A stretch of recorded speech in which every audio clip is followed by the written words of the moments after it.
quando você vai fazer um teste para cumprir uma missão impossível, o que você tem que fazer? Você tem que fazer o teste exatamente igual. Você tem que fazer com que o teste seja, assim, o mais próximo possível do que vai ser a realidade. Por exemplo, eu lembro de um filme que é o 11 Homens e um Segredo, que eles vão roubar o cofre lá, que é com o George Clooney, com o Brad Pitt. Eles vão roubar lá o cofre do cassino. E aí, como que eles fazem o teste? Como que eles treinam para isso? Como que eles fazem o teste para ver se eles vão conseguir fazer a parada?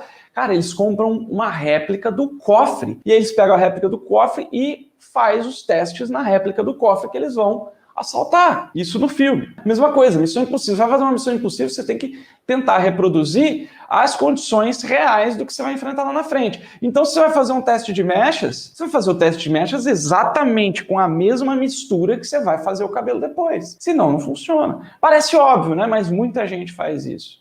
E aí chegou lá, a cliente sentou, sem muita conversa, geralmente o profissional vai lá, pega, mistura um pouco de descolorante, com oxidante, vai lá e taca produto no cabelo. Tacou no cabelo, ele vai lá e fica olhando, e vai acompanhando e tal, e aí ele vê se o cabelo vai aguentar, se o cabelo vai chegar na cor que ele quer que chegue, né? E aí ele vai dizer, não passou no teste de mechas, ou passou no teste de mechas, se passar no teste de mechas vai fazer, se não passou, fala para cliente, ó, sinto muito, mas não vai rolar. E o que acontece? Você perde muita cliente com isso. Por quê? Porque hoje em dia o teste de mechas, né, o protocolo do loiro que cai, o teste de mechas é para o cabeleireiro ou a cabeleireira. Só que é o seguinte, esse teste de mechas não é uma prova assim, ó, vamos ver se o cabelo passa no teste de mechas. Não, ele é para te mostrar como realmente esse cabelo tá e para te dar uma ideia do que você pode fazer para superar isso. No Master Blonde, por exemplo, meus alunos, eles fazem o cabelo passar no teste e não fazem o teste para ver se o cabelo passa. É assim, ó, se o seu filho está com dificuldade na escola, o seu sobrinho, que seja,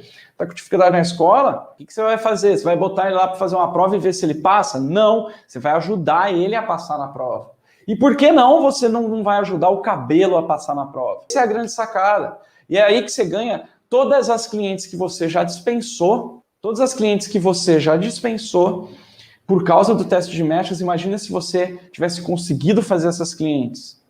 Bota na ponta do lápis aí, nos últimos tempos, quantas clientes você dispensou porque não passou no teste de mechas. Se você tivesse como fazer esse cabelo passar no teste de mechas, quanto que você iria ganhar a mais? E se você fizer um loiro perfeito, um loiro de cinema em cada uma dessas clientes que você dispensou, imagina o reconhecimento que você iria ter. O protocolo loiro que cai é o quê? Você bota e reza, né? Bota e reza. Teste de mechas, ele tem que ser algo para comprovar aquilo que você já sabe. E não para te mostrar alguma coisa que você não sabe. O que eu quero dizer com isso? O cliente chegou e você já vai botando o descolorante numa mecha do cabelo dela para ver qual é que é, eu não acho uma boa ideia. Por quê? Porque tem outros meios para você fazer isso sem perder todo esse tempo de fazer um teste de mechas. Você não faz uma prova primeiro para estudar depois. Você primeiro estuda para depois fazer a prova. Então, como que você faz esse estudo do cabelo? Você faz através de uma consulta capilar. Primeira coisa, ó, primeiro grande erro que os profissionais cabeleireiros cometem. O profissional cabeleireiro não entendeu o que a cliente realmente quer. Às vezes a tua cliente chega e fala assim, eu quero um loiro platinado. Só que é o seguinte, você tem uma imagem na sua cabeça do que é um loiro platinado. A sua cliente provavelmente tem outra imagem na cabeça do que é um loiro platinado. Você tem uma ideia na sua cabeça do que é um loiro perolado. A sua cliente pode ter uma ideia diferente. Você na sua cabeça tem uma ideia do que é loiro amarelo. Na cabeça da sua cliente pode ser outra coisa. E ó, quando você começa a conversar com a sua cliente antes de qualquer coisa, mágicas acontecem no seu salão. Experiência própria. Às vezes a cliente chegava para mim e falava assim, Felipe, eu quero um loiro platinado. E assim, gente, nada contra o loiro platinado, mas o platinado, na minha visão, é aquele loiro acinzentado mesmo. Aquele loiro prateado. Na cabeça da minha cliente, eu fui descobrir que não era. Por exemplo, ó, que cor de loiro é esse aqui dessa minha boneca aqui, dessa boneca de estudos? Para você, que tonalidade de loiro é essa? Que matiz de loiro é esse? O fato é que eu não sei o que você vai responder, mas isso aqui era o loiro platinado da minha cliente. Quando você entende o que a sua cliente quer, o seu teste de mechas fica mais acertado. E às vezes também você acha que o platinado é aquele loiro super branco, às vezes a sua cliente está dizendo que é um loiro amarelo pastel, que você precisa de muito menos tempo para chegar nele, de muito menos tempo de clareamento para chegar nele, o que vai poupar muito a saúde do cabelo da tua cliente, e você não vai ter tanto trabalho, não vai ter tanto problema, e não vai ter que dispensar uma cliente no teste de mechas. Ela achava que isso aqui era platinado, para mim platinado é cinza. Então, nessa consulta capilar, a primeira coisa que você pergunta é, senta ela lá, tudo bem, tudo bom. Fulana, qual é o cabelo dos seus sonhos? E ela vai te dizer qual é o cabelo dos sonhos dela. Imagina você entregar o cabelo dos sonhos da sua cliente, quanto que isso vai te valorizar? Mas é só isso? Não. O que você tem que pegar? Você tem que pegar o histórico. Por que isso é importante? Porque isso vai fazer com que você consiga fazer o cabelo passar no teste de mechas. Existe uma metodologia que chama método Hope de diagnóstico capilar. Esse método Hope, ele é simplesmente 4 passos. Primeiro, você pega o histórico do cabelo da sua cliente.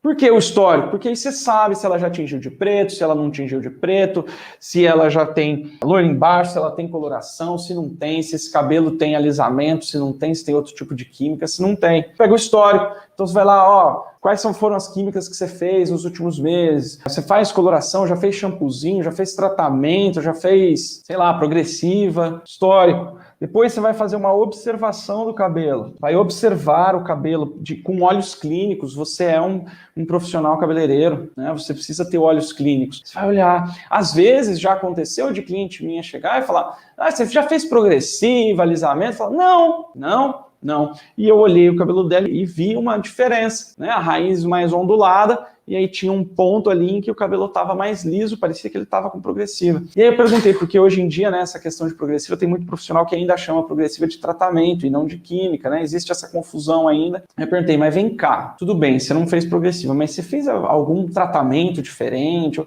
Eu fiz uma selagem. Eu faço selagem a cada 3 meses. Então pronto, tá aí, ó, para cliente aquilo. Eu falei, tem selagem, então você tem que observar. Percepção e textura. Percepção, você perceber o que é, você tatear esse cabelo. Você olhou, tem o histórico na tua cabeça já, olhou o cabelo, botou a mão, é aí que você vai botar a mão e sentir como que tá esse cabelo, como que tá a elasticidade desse cabelo, como que tá a porosidade desse cabelo. Tá mais áspero, tá? Porque às vezes você olha um cabelo, ele tá brilhante, tudo mais, tá bonito, mas você vai lá e põe a mão, você vê que o cabelo tá bem ressecado e até danificado, quebrando. Por que isso? Porque hoje em dia existem cosméticos que têm na sua composição os derivados de petróleo, que são como se fossem maquiagem para o cabelo, né? Eles dão a impressão visual, então eles parecem estar saudáveis quando não estão. Então é importante você fazer isso. E mais do que isso, o derivado de petróleo ainda por cima, ele forma um bloqueio, né? Ele dá essa impressão visual e ele ainda bloqueia a ação do descolorante. Se ele bloqueia a ação do descolorante, o descolorante não consegue clarear tanto quanto ele conseguiria se não tivesse essa parada. Então, e aí depois você vai explicar para a cliente, que aqui entra a parte de valorização também do seu trabalho e tudo mais. Mas qual que é o grande lance aqui? É você fazer uma consulta capilar para você entender como está aquele cabelo. Porque assim você sabe já qual vai ser o resultado do teste de mechas. Se o cabelo está danificado, quebrado,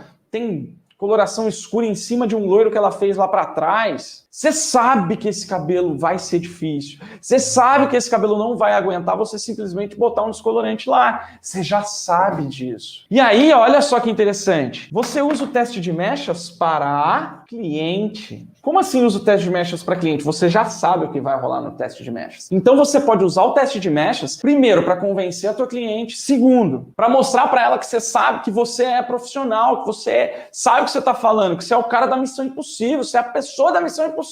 Que se tiver alguém para cumprir uma missão impossível no cabelo dela, esse alguém é você. Como que você faz isso? Você vai lá e fala assim, pelo teu histórico, pelo que eu observei, pelo que eu percebi, e essa é a parte da explicação, o teu cabelo tá num grau de erosão ou num grau de saúde capilar tal, e o teu cabelo, nessa cor que você me explicou, que você quer, do jeito que você quer, o teu cabelo, assim, do jeito que ele tá, não vai aguentar. Mas eu tenho uma solução para você, que é o protocolo do loiro 100% saudável. Você tem problema com o cliente? Meu Deus, a cliente não quer pagar, a cliente não quer pagar para tratar o cabelo, a cliente não quer esperar para recuperar o cabelo, a cliente não quer pagar mais caro. Deixa isso de lado um pouco. Sabe por que ela não quer pagar? Por que ela não quer tratar? Porque ela não acredita que isso vai funcionar. Quando ela fala que ela não é muito caro, não, a cliente não quer pagar, isso é a cliente te dizendo, e aqui, com todo respeito e com todo carinho, tá? Isso é a cliente te dizendo que ela não confia em você.